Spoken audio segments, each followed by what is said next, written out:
Say to your neighbor one more time. All right, all right, all right. Look at your other neighbor and say, everything gonna be all right. If you turn 2 pages back, John 14 verse 1 says this. Do not let your heart be troubled. Trust in God. Trust also in me. Today, y'all ain't gonna believe what happened to me. Let me just say, I travel a lot. I go all around the world. And about a month ago, I had to go back to New Zealand because I do a lot of public schools, as your president said, and we do a lot of schools overseas. And I had to finish a tour in New Zealand. So to get there, I left Fort Myers, flew to Houston, from Houston to San Francisco to Auckland, New Zealand. The problem is, when we were in Houston, my plane broke, which is cool because it broke on the ground. That's important, all right? So it took them 3 hours to fix the plane. When we finally got to San Francisco, I had to run to my Air New Zealand flight. I don't know if you've ever been in an airport to witness a 300-pound brother running through the airport. It's got to be the coolest thing, man. I mean, when you hear, and there's just people grabbing their purse, grabbing their children, just running out of the way. So I ran all the way to Air New Zealand. When I got there, I got to the counter. I'm a little winded, so I'm like, and the lady's like, you okay? Are you on the plane to Auckland? What's your name? She goes, it's gone. What? You left me? Y'all left me? And she said, are you Reggie Dabbs? Yes, I'm Reggie Dabbs. She goes, it's okay. We called ahead. They know you're coming tomorrow. Look out that door. See that door? Look out there. See that? That's a limousine. It's for you. I went, huh? That's for me? All right, all right, all right. Look, y'all know I didn't go straight to no hotel. I went to McDonald's through the drive-thru and I paid through the sunroof. You know I did that. Because a brother gotta do what a brother gotta do. So, check it out. So they put me in this hotel. I was on the 10th floor. I was tired because from the East Coast to the West Coast, it's a 3-hour time difference. You know what I'm saying? So I had to go to bed. Brother got to sleep. I was out. Then I woke up. How many of y'all know you got a voice up in your head? I woke up. I could kind of see the sun coming through the curtains. All of a sudden, that voice in my head said, uh-oh. And I'm like, uh-oh what? Before I could say, uh-oh what, y'all, look it up. About a month ago, San Francisco, I was in an earthquake. 3.9 on the Richter scale. I'm in an earthquake. I'm shaking, and I'm like going, oh! I'm on the 10th floor. But all I could think of was, I wonder who on the 9th floor. Because if we go down, they dead, you know? And they like a vanilla pancake with chocolate chip. Anybody know what I'm saying this morning? I'm just saying, y'all, I'm just saying. So I jump out of bed, and I'm like, ah! And by the time I jumped out of bed, it's over. The earthquake is over. Now, I'm still shaking because I'm kind of big, you know? Shut up. But I'm kind of big. It takes a while for a brother like this to stop. But, dude, so look. I know I'm different, y'all. I'm sorry. This is like hurting your chapel center. Look, I got people in the back going, no, bro. You gone, all right? Look, I know, dude. I know. When you're young, y'all just roll with stuff. Earthquake. Hey, the first thing I did was turn on the TV, and the weather guy's like, whoa! That was an earthquake, 3.9 on the Richter scale. Hey, tomorrow it's going to be sunny and 75. You can't just go over that. And I'm like going, well, see, I'm old, y'all. I'm old. I'm 52, but I look good because black don't crack. Holla. I'm just saying. My brother got the Holy Ghost on before the war. I'm just saying. So. Can you say that? Okay. Because I'm black. Okay, there you go. Okay. So, So I got to know, y'all got to know, why am I not in New Zealand? Why was I in that earthquake? So I grabbed my iPad and I Googled something. I got my iPad and I Googled earthquakes. First thing came up that day was this: Armenia, December 7th, 1988. Earthquake, killed 210,000 people. And underneath it said, Father and Son. I'm like, what's Father and Son? What's that got to do with anything? So I hit Father and Son because a brother got to know. And this is what came up. Check this out, y'all. Just check this out. It said, December 7th, 1988. A dad cracks open his son's bedroom in the morning, and when he looks in, his son is still sleeping. So the dad gets on all fours and crawls across the room. When he gets by his bed, he peeks over the edge of the bed and starts whispering as soft as he could. And every time he whispered it, it got a little louder.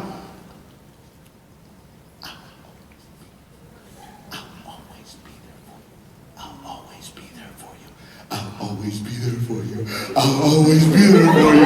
By the time he got right there, the little boy's laughing, rolls over, gives his dad a hug. He jumps out of bed. The dad gets him showered, dressed, gets him breakfast, and hand in hand they walk to school. Now I know, I'm sitting on the edge of my bed, San Francisco just been an earthquake, and I'm thinking like you're thinking, what about mom? What about mom? Don't mom get any love? Mama gotta have love. Soccer moms are all good. It's all good. So here it is. The guy writing the story must have knew, because he said the first time the dad ever got on his knees and told his son, I'll always be there for you, was the day they buried his mom. She was in a car accident and there was nothing they could do. The dad quit his job, high-paying job, took a job where he could go to work after he dropped his kid off at school and get out of work before his kid got off from school. So every day, he walked his kid to the school gate. And every afternoon when his son got out of school, his dad was right there.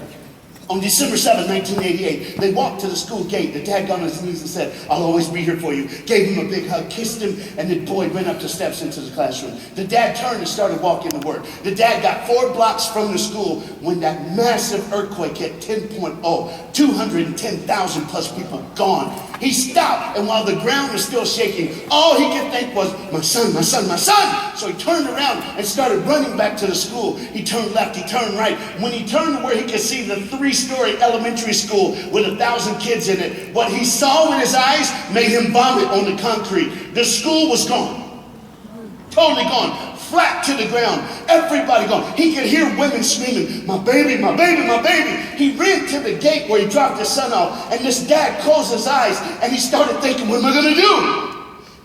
He thought back not to that morning on December 7, 1988. The story says he thought all the way back to the first day of school, because on the first day of school, he didn't just drop his kid off at the gate. He took him all the way to the classroom. So he remembered. So there, the dirt is flying. He's coughing and gagging. There's live wires on the ground. He had to dodge. He knew it was 8 steps up into the school. So he took those 8 steps. He turned left. He's like 29 steps down the hall. He started walking, dodging, looking, tripping over rocks and rubble. He got to 29, turned right, 13 steps. He walked 13 steps, turned left. He knew he was at the door of the classroom, and this dad started digging.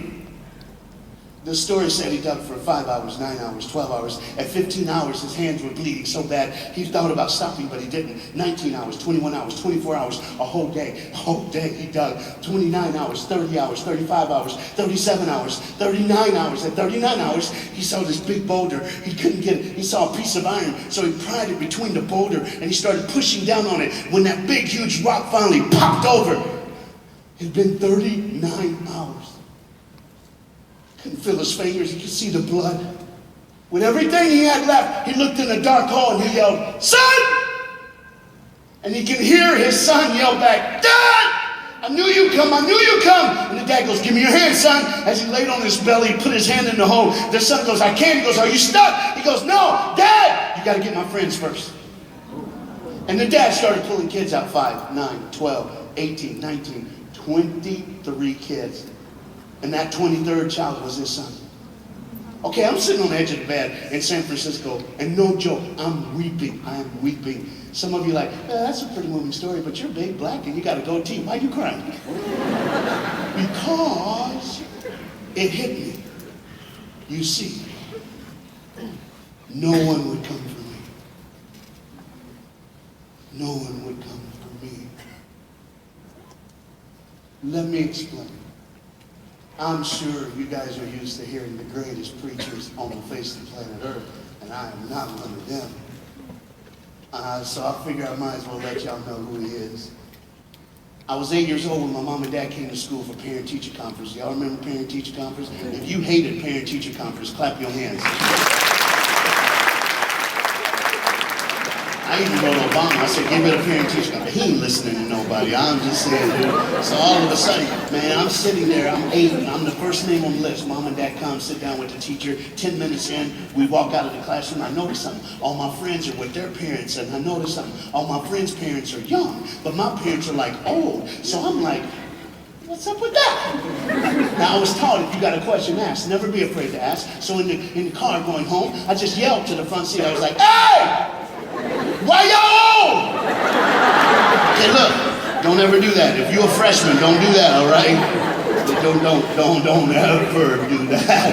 When we got home, my dad was like, we got to talk. So they put me at the kitchen table to have a talk. Anybody ever been to the kitchen table with your people to have a talk? If you haven't, don't go. Here's the rule. If you don't smell food, run, bro. Catch you later, all right? When we sit down, my dad started. Now I gotta describe my dad. I can do this. Anybody ever seen that cleansing bottle called Mr. Clean? Anybody ever seen that? Paint that brother black. You got my daddy right there, all right? He's big, y'all, bald-headed brother, 6'6", and he had a deep voice. He's like, sorry. I'm like, yeah. My dad was like, there's a plan for your life. I'm like, okay. And then my mom looked at me, and my mom's like, she's just smooth, dude. My mom's like, baby. I like that. Okay, look, when I was little, I thought my mom was magic. Every time she said baby, my darkest night had a light, my cloudiest day had sunshine. No matter what I was going through, I'm gonna make it, because mama said baby. I know, y'all looking up here like big old brother love his mama. Yeah. Love my mom. I'd give anything to hear her say that again, but I'll be honest, I cannot. The month of October, I remember my mom because she got cancer. And she had to go. I understand that. And she was a great woman. It was really cool. Okay, that night, my mom said, baby, I'm sorry. And she started crying. Okay, look, anybody ever have something happen in your past you wish you could change but you can't? You wish you could forget but you can't? All right, here's mine. My mom cried for 10 minutes. My dad moved chairs and held my mom. After 10 minutes, my dad was saying, tell him. Finally, when my mom spoke, everything changed. My mom looked up and said, baby, I'm sorry. I'm old because I'm not your mom. And my dad whispered, I'm not your father. You see, I grew up in foster care my entire life. But don't get me wrong, that program saved my life, y'all. It really did. And that's not the worst thing she said. See, the next thing she said was, I'm so sorry. And she started crying again. And my dad was like, tell him.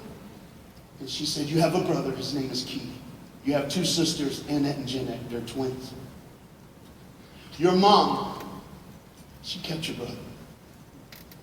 Your mom, she kept both your sisters. And I remember at 8, you know when it's something that changes your life, you just don't forget, you know what I'm saying? Anybody have a great day and in the middle of the day you remember that and it's ruined the day? Yeah, right now some of y'all like, this was a good chapel. Sorry, brother gotta do what a brother gotta do. I didn't come to make you laugh, I came to change your life. I know I might not be smart and I might not be as fast as or as strong as, but there may be some come out of this brother's mouth that can change your life today. Maybe that's why they asked me to come. Maybe that's it. But either way, I'm going to give you my best because you're the future. You're the greatest people on the face of the planet Earth. And I'm honored to stand on this stage because that's what you are. You will speak more. If I speak to 1.5 million in a year, you'll do too. Because that's the way it is. And I ain't ashamed to give you the baton. Because here it is. You know what makes me great? I never forgot what I was. Ever. So it's important for you to know. She said, your mom kept your brother. Your mom kept your sisters. And I said, but she gave me away. And she said, I'm so sorry. My mom, husband left her. In 7 days, she lost her home. Only place she could find was an abandoned farm and a chicken coop. She would push my brother and sisters in one one stroller to a daycare that was free. She had worked 2 weeks though. She'd only worked a week. She was out of food. A man walked by her chicken coop one day. Said, why y'all here? She doesn't have nowhere else to stay. Said, where's your husband? He left me, he's never coming back. Why your kids crying? They're hungry. I still got 5 days before I get paid. And this is why I know I'm sorry, y'all. It is what it is. And remember what the president said, my past is my history, but my future is my destiny. You listen to me. I can't change that. The man looked at her and said, I'll give you $20 if you sleep with me. My mom said she would do anything for her kids, okay? So she slept with the man and she got pregnant. That's how I was born. But God don't make junk, does he? Hey, look at me. Hey, look, don't feel sorry for me because listen, I live my life like I drive a car. There's a reason why the front windshield is bigger than the rearview mirror. Every now and then, I just look back to see how far my God has brought me, how much he's got me through. But I'm keeping my foot on the gas. I'm keeping it going because there's more. Touch your neighbor, say everything's going to be all right. Everything's going to be all right. Well, you see why that story touched me? You see why it touched me? Because see, no one would come to get me. And there are people in this room right now. I don't know where you are, but this college thing is starting to get to you. Your mom's sick. You don't have enough money. You've been here 3 years. You're trying to figure out how you're going to make it back next semester. You've made mistakes. I don't care why you're here, and I don't know why I'm preaching it.